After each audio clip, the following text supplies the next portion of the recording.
Good morning सर्वांना. तर आज मला उठायला थोडं लेटच झालं होतं, त्यामुळे बाकीच्या सगळ्याच कामांना मला उशीर झाला.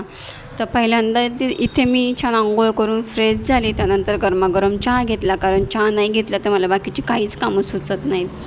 तर इथे चहा घेतल्यानंतर मी पहिल्यांदा चपातीसाठीचं पीठ मळून घेतलं आणि मला आज करायची होती घेवड्याच्या शेंगांची भाजी. तर इथे मी भाजीला फोडणी दिली आणि भाजीला फोडणी देईपर्यंत चपातीचं पीठही छान भिजलं जातं.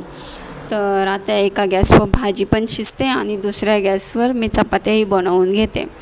तर चपातीचे गोळे ना मी आधीच बनवून ठेवते, जेणेकरून गॅस पण वाचतो आणि वेळ पण वाचतो.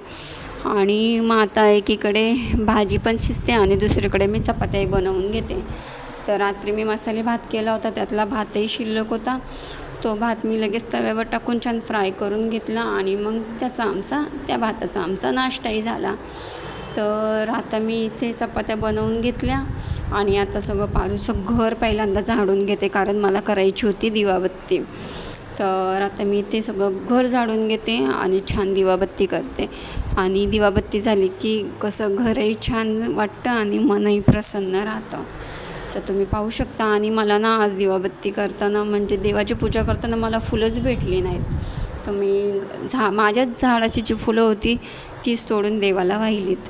आणि किचनवर इतका सारा पसारा पडला होता, तो पहिल्यांदा मी किचन स्वच्छ करून घेतलं आणि त्यानंतर मुलांना खाली सोडवायला गेले.